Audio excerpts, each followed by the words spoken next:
welcome back. Welcome back to Mind and Muse Crafts, a podcast about the crafty side of my life, which includes some crochet, a little bit of knitting, hopefully more felting in the future, and every once in a while maybe some sewing, and even some kitchen crafting is thrown in there every once in a while. So welcome. If you are a new viewer, if it's the first time that you have pressed that watch button, thank you very much for coming along for the ride. It's a short show today, and I don't know how motivated or exciting it's going to be for you as a new viewer, but I hope you'll stick around. Things aren't always the same around here. It changes. The pace changes from episode to episode. This is just an episode where I'm coming back after a while of not having done this, and so a little bit out of practice, a little bit of cold feet here, deciding whether to do it, whether not to do it over the past couple of days, and just trying to head straight in and go for it. So if you are a returning viewer, thanks for coming back. You do know how things run around here, and so it will not surprise you that I really don't have all that much crafting to talk about, because the last time that we met, I was here with my daughter Clarisabeth because we were planning her wedding. We were on the last couple of weeks of her wedding, and I think we podcasted maybe a week before her wedding, and so we were all agitated, getting things done at the last minute, thinking of new things that we wanted to do and trying not to let those ideas come into our head. Well, I can't say it was chaos, because Clarisabeth contracted the company that rented the place where she was going to celebrate the wedding. They also contracted her the services of decorations and the whole preparation of the area. So we really didn't have much to do there. They put up the decorations, they took down the decorations, they made contact for the food, and basically ran the whole show in terms of decorating. And Clarissa just wanted to add her little bit of craftiness to this place. So the morning of the wedding, we went over, no, the day before we went over in the morning, and we took over everything that we had to take over, which included all the drinks for the bar and all the decorations that Clarisabeth had handmade. And so it was all like a surprise. When we got there, we really didn't know what we were going to see until we went inside. The wedding actually was celebrated outside, and so we didn't really get to see what the whole reception area was going to look like until we went through that door for the first time after she was married. So it was a surprise, but it was a nice surprise. Everything was beautiful. Everything turned out very lovely. And I really don't know how much to say about it here, because it was Clarisabeth's wedding, and I think it's only fair that she should have the opportunity to share it all with you from her point of view before it goes on air anywhere else. But given the fact that I was mother of the bride, and that I do have a podcast also, I am going to share some of the things that have to do with the makes that I was involved in, and I'll just leave the makes that Clarisabeth was involved in for her to share with you on her podcast. So coming back to my introductions, let me finish my introduction. I am Caroline, your host of Mind and Muse Crafts, and this is episode 27. And today I am filming on a Tuesday, June 25th. And so I don't know when you'll be seeing it, but I just always like to mention the date to kind of like keep you on track of when you're watching something, to know how far in the past I had recorded. So I always keep that date there in mind whenever I have remembered to write it down, because sometimes I honestly don't even know the days that I'm living. So anyway, back to our craftiness. Walking the Talk is this first section, in which I share with you how I wear, or when I wear, some of the things that I make here on the podcast, so that you can actually see crochet in the outside world and not just think that we create these things only to share with you on this podcast. So my walking the talk today is a pair of crochet earrings. I'll bring them a little bit closer. They are feather earrings. Well, I don't know if you can see beaded feather earrings. I don't know that you can actually appreciate this.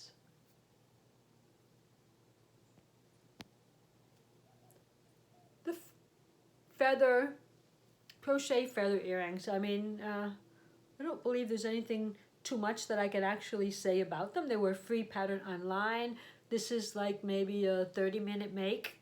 I think the hardest part was actually getting the beads onto the string that I chose because, let me see if I've got around here. This is actually made with silk thread. It's not, well, I guess some of the threads that we use that are cotton or whatever are actually called threads and not yarns. But I don't know what I did with the ball band. I know I had it in my mind to save it and to keep it so that I could share it with you today. But I guess not. So this is a free pattern online. It can be found at, I'm going to check my notes here because without notes I wouldn't know what to say, right? Crochetforyoublog.com. They are called the crochet feather earrings, and I prepared them using a 2.25 millimeter hook. And let's see, it's not a ball band, but I did have the actual thread that I used. It was just a silk thread that by Blue Moon was the company. It was a commercial thread, and I purchased it for my jewelry making and hadn't used it, so I used it for this. I really do like to use this type of thread because it's not too thin and it's not too thick, and it really holds its shape when you are crocheting jewelry, so you don't have to starch it up or hairspray it up so that it will stay in place, and I really like that.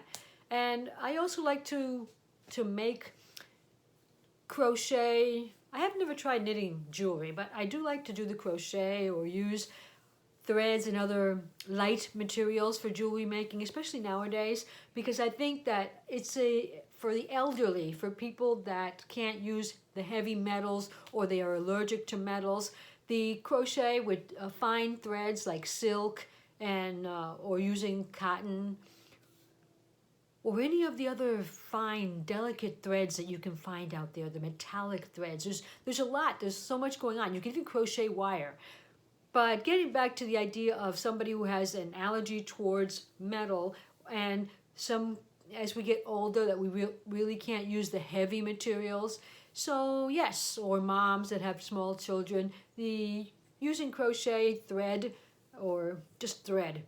The fact that we crochet it, I mean, it can be used for other things. But using thread, a fine thread, is a nice alternative, especially nowadays where metals have become so expensive. It doesn't matter whether it's plated or whether it's got just a pinch or a spray of some type of good quality metal. It's going to cost a bunch because that's just the way the market rolls nowadays. So if you have never thought about it, crocheting your jewelry is a good alternative. There's so many pretty things out there. There's lots of free patterns. You really don't have to create anything, your own ideas or anything like that.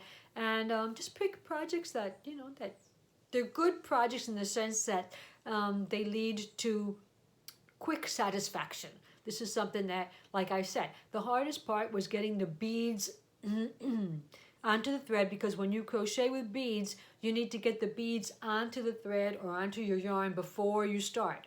And so that means that these beads have to be special in the sense that they have to have very big holes, very large holes. And I don't have many of those in my stash, because usually the beads that have the larger holes are glass or plastic or acrylic or some form of very light material. You don't usually find large hole gemstones, especially pearls. So if you're going to use that type, but you could add them afterwards. I mean, there's no reason why you have to add them before. You could use whatever stone you wanted to and just attach it afterwards. But the pattern, following the pattern, you do put the beads onto your yarn first, and then you crochet up. It's a very simple pattern. I guess the greatest difficulty you have when you're making these small things is I use a 2.25 millimeter hook, so you're using a small hook, and your stitches get a little bit hard to see, especially the stitches that are in the corner where you do your turns. They kind of like get hidden after the chain one or something like that, and so you have to really look for them. Look for your stitches so you know where to put your hook. But yes, for me, crochet jewelry is always a satisfying make, because unless you're doing tatting, which takes more time because you're using a very, very, very thin thread and a very, very, very tiny hook. But not this one. Not this one so much. Half hour, that's all you need, and just some ear wire, and you're all set to go. So that's my walk and the talk this morning. And I believe I can now continue to end of the line. Some things that reach the end of the line at the previous episode that I have or have not shared with you. Well, here's the finished fascinator. I think you almost saw it, but for the most part, it had a very light sage, minty green tool, which I changed because I just wanted to see what it would look like. That was like a test, a protocol, and then I actually bought the tool that I was going to use for this. It's a soft tool. It's not a hard one. It had some polka dots there. And then you'll remember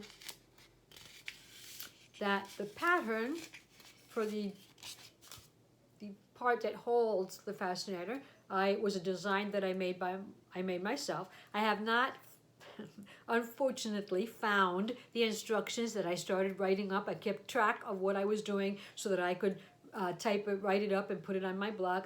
I have not written a blog post for June because everything was just too crazy. So I want to get back to that. But I can probably just put it on for you so you can more or less get an idea of what this type of thing is going to look like. I guess you really have to like this type of thing. How's that? And since Clarisabeth is one that really does like this type of thing, well, she was very happy to have me wear this at her wedding. And so I am going to do. I'll put in some pictures here of what the fascinator looked like in true life and on the scene of the crime, and so that you can appreciate that our crochet went with us to this big and important moment. And we had a little crowd there, and I don't know, I guess they just thought this was part of all the dress up, and nobody knew all of the effort that had gone into the design. So yes, it just went by as part of the wardrobe that we chose for that day. But I will stick in some pictures because I think it was worth. I mean, a lot of effort went into its creation, and it was such a happy day that I really don't think it would have mattered what I had on my head. But I wanted to share the finished object. I'll just remind you that the feather and the rose are both crocheted. They are free online patterns. Let's see. The feather is from GavaCrochetLove.com. I'll put that in the show notes because you might not get that correctly. GavaCrochetLove.com. And it was a blog post on how to crochet medium and small feathers. So there are a couple of sizes for this, and I think I was doing the smallest one, and it really didn't come out that small. Thought about making them as earrings also. Thought they would make lovely earrings. The pattern is quite different from this one. A lot more detail into it. And the rose was from busycreatingmemories.com. busycreatingmemories.com, and you actually just make one long strip of sort of like shells and then roll them up to create the rose. And it's just the crochet rose pattern. So there, all the things that we could do with patterns that other people write up for us and take the time to think about and take the time to prepare. And or if you've got a wedding or some special occasion coming up, even Halloween, I guess, then Fascinator is the way to go. That was our wedding Fascinator. And another finished object from the wedding was also what was meant to be the Shimla clutch from Potter and Bloom, and it turned out being this fabulous, I'm going to call it a pocketbook, because that's what it's going to be used as from now on. It was used at the wedding, and I'll try and put in a little video or a picture of this if we can get it here also, of Clarisabeth walking around the hall as she visited from table to table, and we used it to put in her greeting cards. It was all full of greeting cards when the night was over, and it even got some lipstick on it, I saw here somewhere. I mean, somebody's lipstick. Does that come off? Does anybody know if I can clean leather? This was a very, very hard leather when I purchased it, I just wanted to say. So I looked up online how to soften leather, and it was just very easy, just pulling it like this through your hands a couple of times, and it got very soft. She'll have to treat it because we both live in the tropics. She lives in Florida, and in Florida the humidity is just as high as it is here, so it could crack on her. But we have attached it. Here we go. We crocheted the zipper. I don't know if we showed that to you the last time. I crocheted the zipper directly to the bag.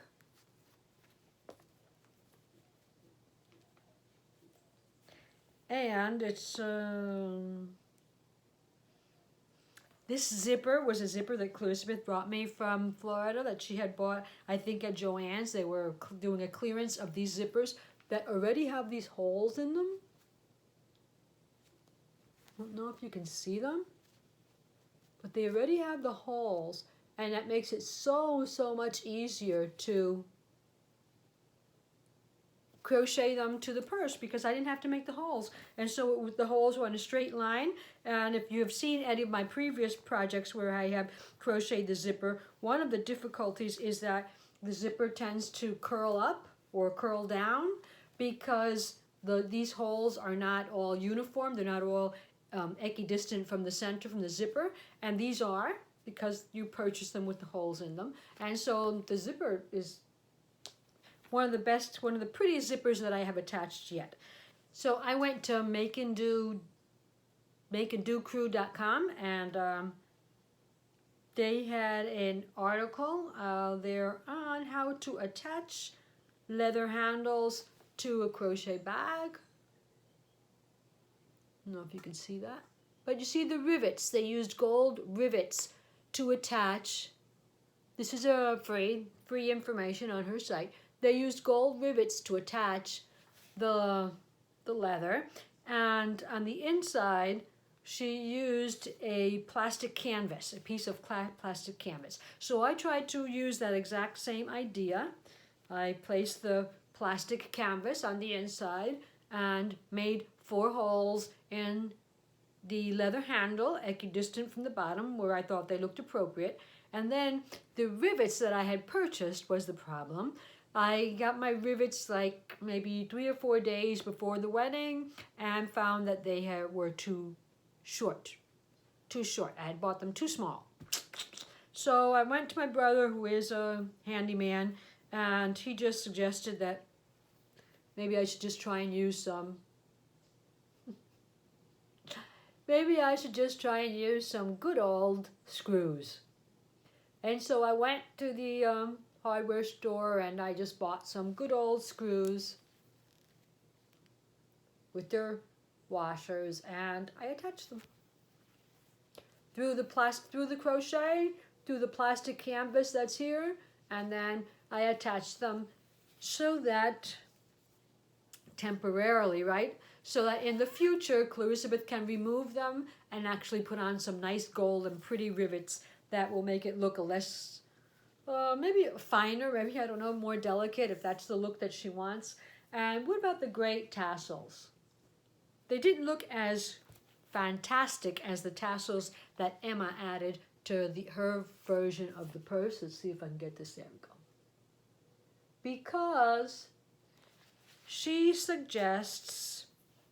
strongly recommends to comb the tassels with a cat or dog hairbrush.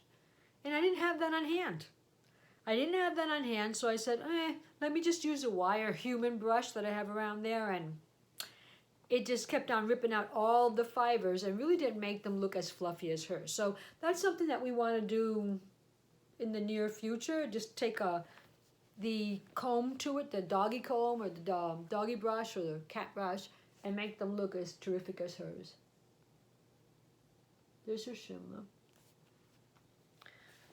And hers is a clutch, like I said, and this was a larger bag because we wanted it to serve its purpose. And hers has 5 colors, and I simply just used, like we said before, all the colors of white with gold tones that I could find in my stash because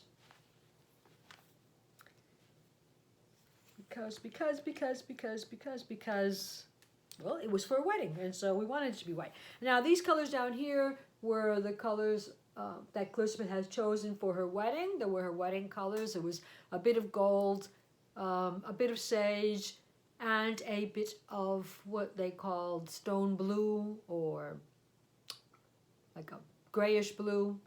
And so that's why we put the colors on the tassels.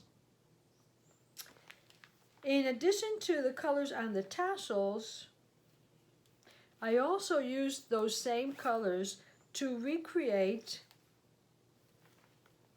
a mandala that has been was pretty popular during May. I think it was during the month of May on Instagram, and it's the Love Yourself mandala.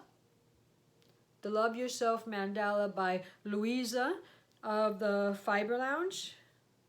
And so I also created my Love Yourself mandala in the Clarisabeth's colors because the purpose of this was to frame it and give it as a gift to one of the groom's family members that was ill and couldn't attend physically the wedding, so we wanted to gift them something, and I created this mandala. What happens was that when we actually got to the wedding, I really didn't feel that when I looked at this, I saw Clarisabeth's wedding because, like I said, the decoration was all a surprise for us. We saw it when we walked through the door, and not a moment before that. We really didn't have much to say about it either. We thought we had more to say than we actually had to say in the end.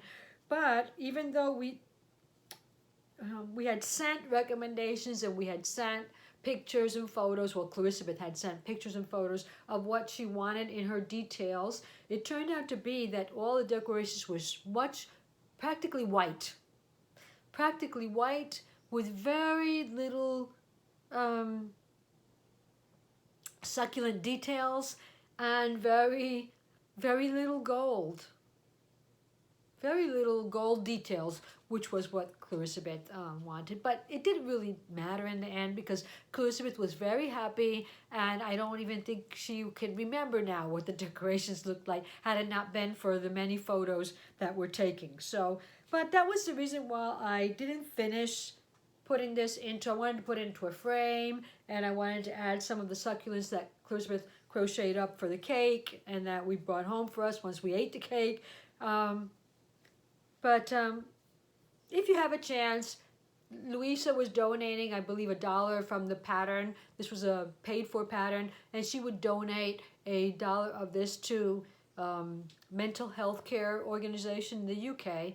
And so you can go online and actually look up the hashtag Love Yourself Mandala, and you can see all the beautiful mandalas that people created in all the different colors. And it was a simple, well, maybe not simple, because you had to really pay attention to your counting and to where you're putting the crochet hook, but it was, and I still think it needs to be blacked a little bit so that you can actually see the complete heart pattern, but the shape, but it's quick and easy. Like I say, easy in the sense that the stitches that she uses are very simple stitches. It is just that you need to keep your count. So I would highly recommend, if you, I mean, it's a beautiful mandala, to have it on your walls, decoration, to frame it as I plan on doing it, and always remember to take care of your mental health. That taking care of your mental health is a must for everybody, not just those that who already have begun to develop symptoms of illness, but even when you feel healthy mentally and you believe that life is going great and grand for you, then you want to stay there. So you still need to take care of your mental health. And well, that's what this is going to remind me of every time I see it on the wall. It's going to remind me of that I need to take care of myself. So that was a lovely make, and that was, I believe it was shortly before the wedding, obviously, because we were planning on gifting it, but we never got to do that. And the yarns that were used there were the same yarns that were used here, that were used for this. So maybe I should finish that and take that to Clarisabeth. I stayed with this. Clarisabeth left, and she returned home June the 10th, about 10 days after her wedding, and I kept this to share it to with all of you on this podcast, but I have to take it to her. She's not going to let me keep it. So I am visiting her this upcoming weekend, that weekend at the last week of June. I finished summer classes at the university, and my husband and I are going to take a trip to visit Clarisabeth in Florida. Even though it seems so soon that we had seen her, it's because she is moving into a new house, and my husband wants to help out. So we're going to go take the trip and help her with the moving, and maybe I could just take this as a housewarming gift once I put it in its frame and all that. I still had a couple of days. I might be able to do that, along with all the other 1,000 things I have to do, but wow. We'll see what happens there. So what she used, the colors used there were Drops Paris. It's a color 62, doesn't have a name, so we'll call that, I don't know what we'll call that. It's like a bluish green. And then we also used this 100% Cotton Paris. It's a gold colorway. And I believe the other color that is there was the leftover yarn from my peplum lace top. And so that's where we got the blue from. The white is this, what is this? Lion Brands I Love Cotton. That was left over also from the bag itself, from this bag itself. This was all the inside of the bag because of the fact that you have to make the shape of the bag first, and then you crochet on top. The inside was all Lion Brands I Love Cotton. I don't know what colorway that is. Off-white. I'll just give it a guess. So there are some of our makes, the after the wedding makes. Here's another one up here too. If you remember the cactus collection, the succulent collection that Clarissa was making, well, she left behind some of this furry yarn here that I have no idea what it is called now. And so I used it with some cotton yarn that I have here. Oops, that's that. The head just went over. This is Sanibel, 42% cotton and whatever's left, 58% viscose. I had some of that left over for the body. And then, since I'm all about pairing yarns up, I paired up that yarn with some of this yarn that Clarisabeth used for her succulents. And the pattern that I used for this was a free pattern. It's a DMC pattern, but I found it at marthastewart.com. She had a blog post on, I think it was 7 or 8 free crochet succulent patterns, and it said it's got the picture of a very pretty geranium. See if I can get it to look up. Yeah. And she was supposed to, on this blog, she was going to give you the instructions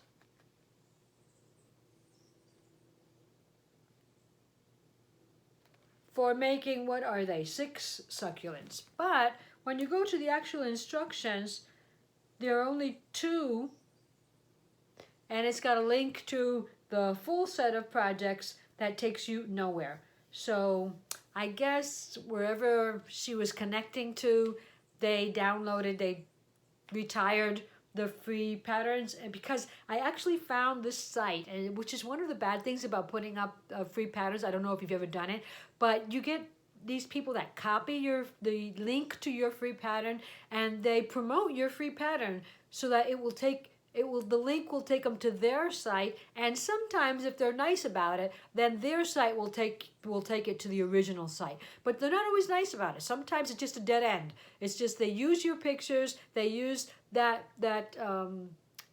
fake title, and they link it to their site, and then it goes nowhere. So this one was connected to, from 2016, so it might have been simply that the patterns were retired. But you can find this pattern on there. It's got patterns, I think, for 1 and 2. I think you get the cactus pattern, and no, you only get this one. The cactus pattern and the flower is the only pattern that's there.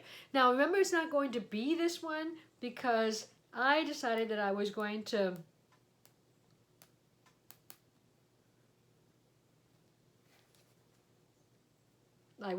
pair up my yarns. So hers doesn't have the spikiness to it, but I just wanted to use up this yarn because I thought it was so pretty. It's not even attached or anything. It's just sitting there waiting for what I'm going to do with it afterwards. But that was was one of those days where, I feel like I want to crochet thing, but I want something that I can finish and start today. And that was what I came up with. Succulents, again. And so if you remember, here's one that Clarissa made for me that I had said on the last podcast that I was not going to let anyone take. And so I kept it and took it home with me again. And here it will be, not only on my mantle, but for me to see whenever I want. I think that's about all of the leftover makes that I have to share with you. Pressing on with some of the new things that I have started or some of the things that I have continued, I have here a project that Clarisabeth left behind. I don't know if you can refer to her podcast 63, where she talks about Las Nubes pattern, the first published pattern that she has on Ravelry. It's a paid-for pattern now. And I believe there is some part of it is free. I think you can get the pineapple lace pattern for free on her blog. And then if you want the whole blouse with the Wrangling decreases and all that, then you need to go and purchase it. And so this was the blouse that she showed on her episode, 63. Because she talks during the episode of all the different versions of her pattern that she has created and talks about all the different yarns. And she mentions that she was creating a medium. What she didn't mention there, probably because she knew I would see the podcast, was that it was for me, that she was bringing that to me. Well, when she brought it to me, we found that the yoke was way too large. And so she thought that I should take the yoke out and redo the yoke. So that's what I've been doing. Because of the fact that I have a tighter gauge than what she has, then we figured that just the difference between her crochet and my crochet would make the yoke a lot smaller. And you could probably see some of the differences there. The differences, now this has been blocked because she had already made the complete version, and the new yoke hasn't obviously been blocked yet. But you can see, if you look at it closely, you can see those wrangling. Well, now they are decreases because we're going from the bottom up. When you make this top down, they are increases. And so it's got those decreases on the 4 edges. And it's probably about here now. So I have a ways to go. Not a whole bunch, but I've got a ways to go yet before I can use it. And this is the original version, not like the one I made where I extended, I added to the bottom. So, but it is not as cropped as I thought it would be, and well, whatever. Emma of the Powder and Bloom podcast, hi Emma, if you're watching, says that crop is in, and that there's nothing better than a crop crochet, and that we should all love ourselves enough to wear a crochet crop crocheted crop sweater whenever we feel like it. So I'm going for that. And Clarissa did not alternate her skeins, and so therefore you see the pooling pattern that is created here until you get to the yoke. Because in the yoke the pattern is broken up a bit because you are decreasing, so you're changing the amount of stitches on every row basically, and so the pooling kind of breaks up a little. But for some reason she thought I would like that. For some reason she thought I would like those arrows going to the side. It's not that I dislike it. I mean, I don't even see them. I do love the colors. I think the colors are nice. And she didn't think that I would like crocheting with this. This is single ply. Oh, I have it around here. This is Dragonfly Fibers in the color Metamorphosis. This is from a Knit Crate subscription that Clarisabeth receives. And so it's 100% superwash merino. Now I don't know if I would be able to wear this here.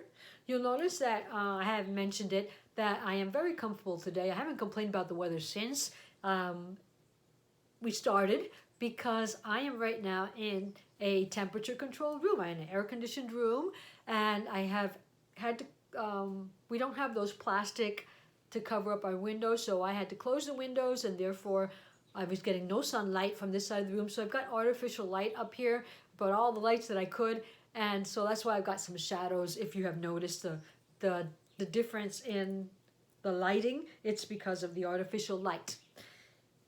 But anyway, I don't know why I went on to that tangent. The idea was that this guy's Dragonfly Fibers in the colorway Metamorphosis, and I do have what's a bit left of.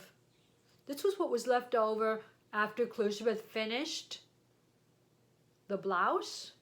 And this is what I am working with. This is what was used for the yoke and what I am going to put back into it. But I do believe I'll have left over. So that's the colors. Notice all the pretty blues, the blacks, the hot pinks.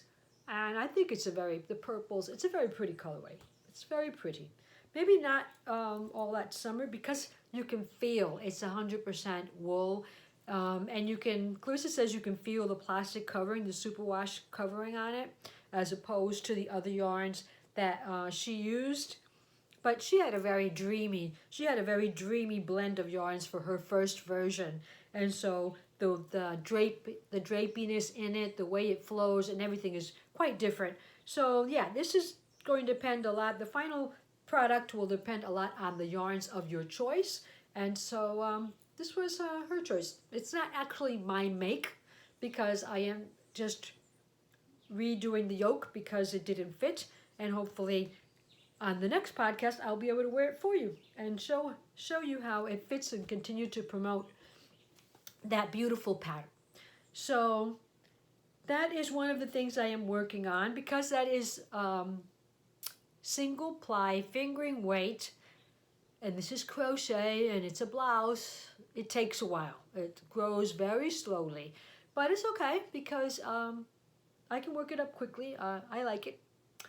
A second project that I started because I don't know if you follow Martha of Mrs. Daft Spaniel. Mrs. Daft Spaniel, she is Martha Mitchell. She's a crochet designer. And if you were around for last year's sock hop, she was one of the stops of the sock hop, one of the blogs that we stopped at for the sock hop. And she designed a sock pattern and was requesting testers a while back. And I did offer myself, and I probably shouldn't have because I was right strapped in the middle of summer where we do our summer classes here in 3 weeks, 3 hours a day, every day of the week. And so it is very time consuming because you have to prepare 3 hours of lecture from one day to the next, and you have to prepare exams and correct them from one day to the next. And it's just it's very quick pace. And so I felt that I wanted to do some crochet, some quick, pretty crochet. And so she, very grateful that she accepted me as a tester. And I'll show you my result. Okay, I started out working with this, what's it called? Explosive material colorway from Goosey Fibers. And when I got to the point of starting my heel, I realized that I wasn't going to have enough. I wasn't going to have enough yarn. And so I at least wanted to finish up one sock for, as a test, because you do one and the other's going to do the same. So I decided to add to it a contrast colorway, which ever since I purchased them more or less at the same time, and I thought they paired so well together. This is Goosey Fibers, Explosive Material, and this one is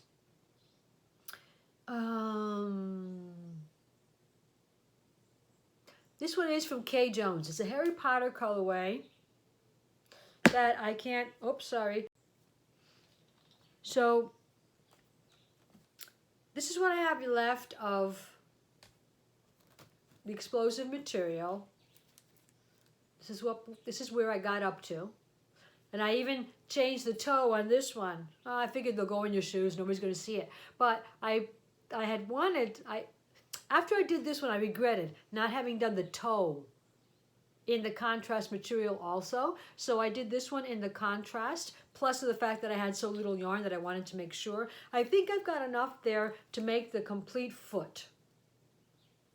But if you'll notice here, only this, what I would call a heel turn, is made in, well, no, actually this is the heel. The heel turn is like when you go around here, this is the heel turn. This is the actual heel, is the only part that's in color, because because of the way the sock is made, that you go around, you can't continue your color up here because you would have your heel here and you would need to change color when you went around the front, because you go around and around building up this heel turn here. So this is the only part that I could put into a different color and have it look all right. And so that I had a lot left over. I even thought about the second sock, making it what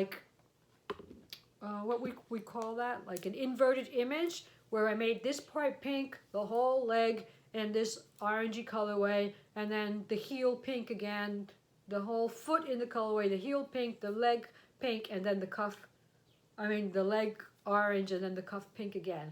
Maybe I should have done Goosey Fibers. She has retired this color, so I cannot get it anymore. I looked up on Ravelry and some of the stash to see if anybody had anything left over from this explosive material colorway, that they had done a project and maybe had 20 or 30 grams that they would be willing to sell or to swap with me.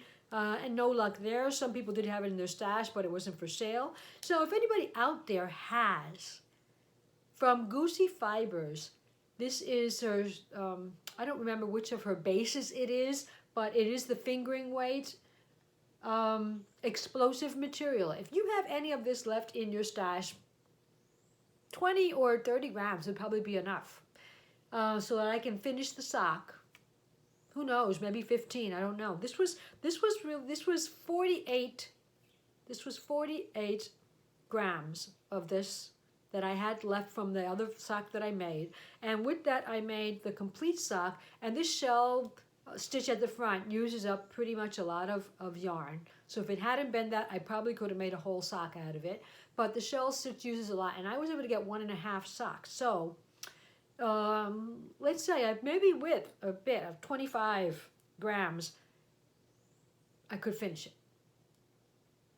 So if you have that, please let me know. If you know anybody that has it, please let me know, and I will contact that person to see if I can finish this. If not, my plan B is to purchase a colorway from a different designer that is neon pink like this one is, even though it might not have the blue fleckles in it. This has blue fleckles. And so I might not have that blue tone in it, but I'll probably only need it for the leg, and maybe, no, I'll need it for this part too. Yeah, I'm going to need it for all this.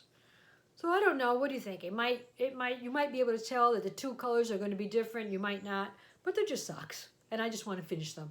So those are Off the Beat socks. The pattern is by Mrs. Daft Spaniel. She is Martha Mitchell and Mrs. Daft Spaniel on Instagram. So she'll probably be publishing that soon. If you get a chance and you want a nice make, a clear pattern, well, that's a good choice for you. I think that's it. I've reached the end of the line of things that I'm working on. And so the next section of this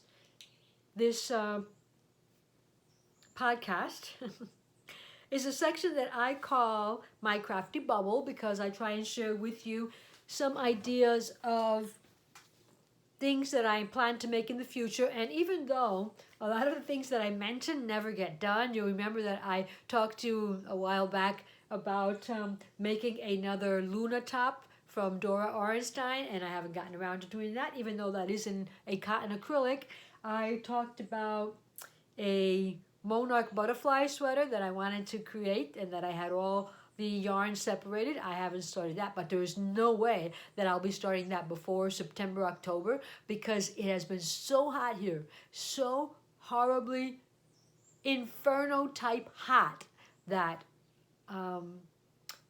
the best that I can do are these small projects that work up quick. I don't have to have too much yarn on top of me, and so I have been liking them at the moment. So I do have some other things that I have looked at. I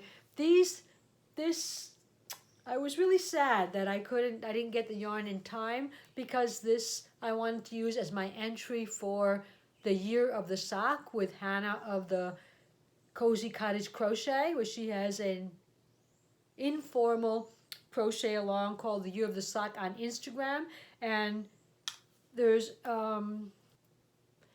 Crochet Luna also has a Sock It To Me Sock Theme 2019 a cal that she's running on her Ravelry group, and she has got themes for every single month of the year. If you watch Hannah of the Cozy Cottage Crochet, she has made every single month since January up to now, and I think she's been up to October by now.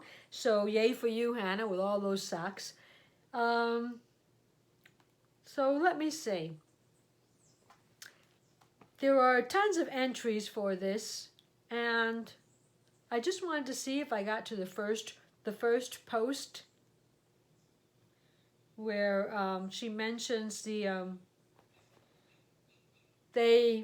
January was new beginnings, February love is in the air, March is feeling lucky, April is when it rains it pours, May all in bloom, June was seeing the bright side, and this was my entry for June. But I wasn't able to finish it because I ran out of yarn, so I doubt I'm going to make it before the 30th of June to finish this. Right now, I can finish the leg on this, and I can do the heel, but I won't be able to do the heel turn I can finish the foot. Sorry, I can finish, right now I can finish the foot on this. I'll finish the heel, but I won't be able to do the heel turn or the leg unless I get some more of this yarn, if somebody has yarn, or if I receive the colorway that I have ordered in time before the 30th. Who knows? It might happen. But that was supposed to be for Seeing the Bright Side. July, the next coming month, is Chilling Out. And Chilling Out, I received as a present, as a gift.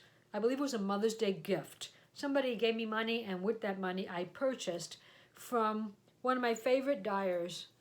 I don't really know if I should say one of my favorite dyers, because I don't know if you've noticed me along this podcast and my history of this podcast. I don't really frequently purchase.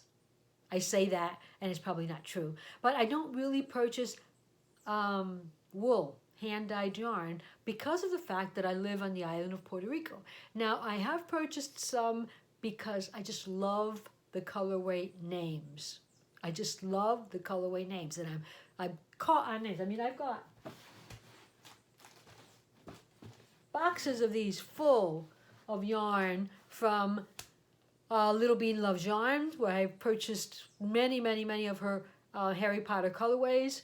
I've got boxes here, I believe, is all of my, here, all my English yarns, all my yarns that were purchased from the UK, from my English dyers. And so there's yarn that I hoard from Kay Jones, and some other yarn that I purchased from Nora George. And the English dyer that I most frequently purchase from has been Catherine of Crafternoon Treats, and I loved her silk-based yarn that I purchased and made the blurred line sweater, and that unfortunately fell into the dryer and shrunk for me. I wasn't able to wear it, but Clarisabeth has been or could use that, so I have gifted it to Clarisabeth, but she really can't use it because she lives in Florida, and she doesn't need that in Florida. But she has it in case she does a trip to somewhere cold, and that is one of my most favorite yarns that I have purchased from Catherine was that Misty Cloud. It was a beautiful, soft yarn, and I really want to make the blurred line sweater again, and I really want to make it in a silk, merino silk. And something I haven't told you, one of the things I got for Mother's Day was my son gifted me money for Mother's Day to buy my own gift. And I said, okay, I know what I'm going to do. I'm going to go and buy my merino silk-based yarn so that I can make another version of the blurred line sweater. But what did I do? I went to Etsy and I looked for merino silk, and instead of buying yarn, I stupidly purchased top. I mean, what was I thinking? What was I not thinking? I wasn't reading, obviously. And so, let's see if I've got some. I purchased this beautiful top from Peacocky. It's called Peacocky is the color. And it's hipstrings.com. I've got 8 ounces of this colorway. And it is not yarn. It is top. Let's see. Can you imagine this beauty?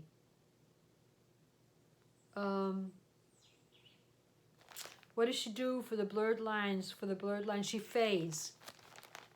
Faded with another colorway.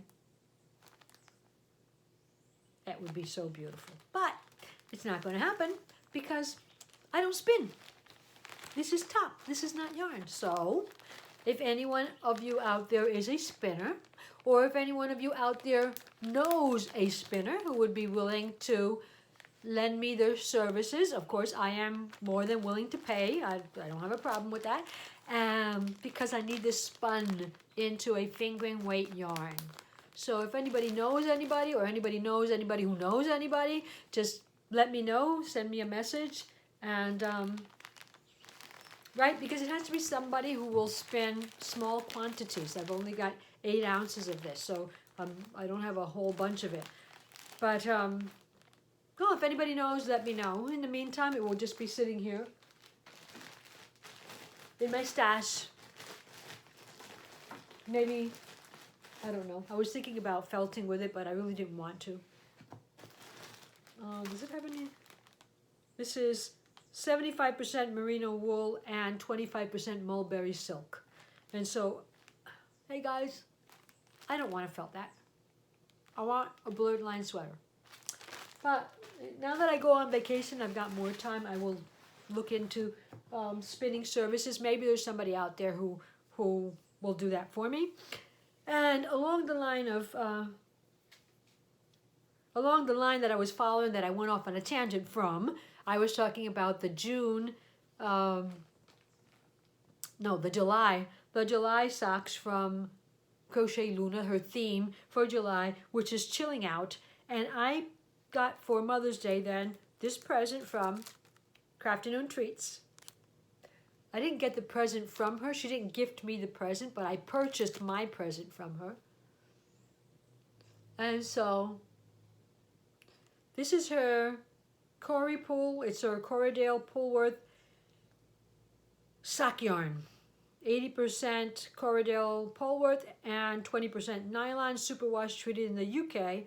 And so I've got 100 grams here. This is the colorway. I already caked it up and everything.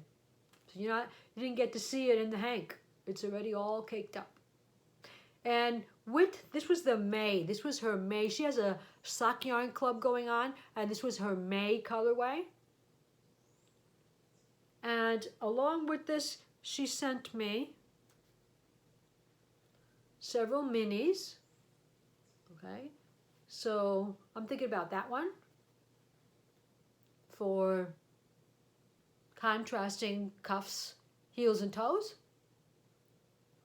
But she also sent me this one. And she also sent this one. Wow. Wow. I don't know that I'm going to use it with this. I think I'm just going to go with this because I really do like the purple. And I don't have purple socks. And I think this is a good idea for just chilling it out. Chilling it out on my birthday. So I'm going to take this with me. This is going to be my birthday cast on. I will be traveling, as I told you, next weekend, or this weekend coming up now. Today is Tuesday, so this Friday I'll travel to Florida to visit my daughter Clarisabeth, help her move. And the following weekend after that is my birthday, so I will be casting on these socks. And what better way to spend July but chilling out at a barbecue for the 4th of July. And I think it's going to be a great sock. So I separated that into two balls that I'm not finding right now, but there are 2 of them, 250 grams, so that I can crochet, or I doubt I would knit them, but it could be an option. Or crochet, or because if I knit them, they'll never get done. They won't get done until January. So I think I'll crochet them up, and I'll use contrasting toes, heels, and cuffs, and they will be magnificent looking socks to chill out in all year long. I think I've basically talked about everything that I wanted to talk about in terms of my craftiness this episode. I know you guys are all wanting, and you're all so anxious for the details of Clarisabeth's wedding, but I didn't think that they were mine to give.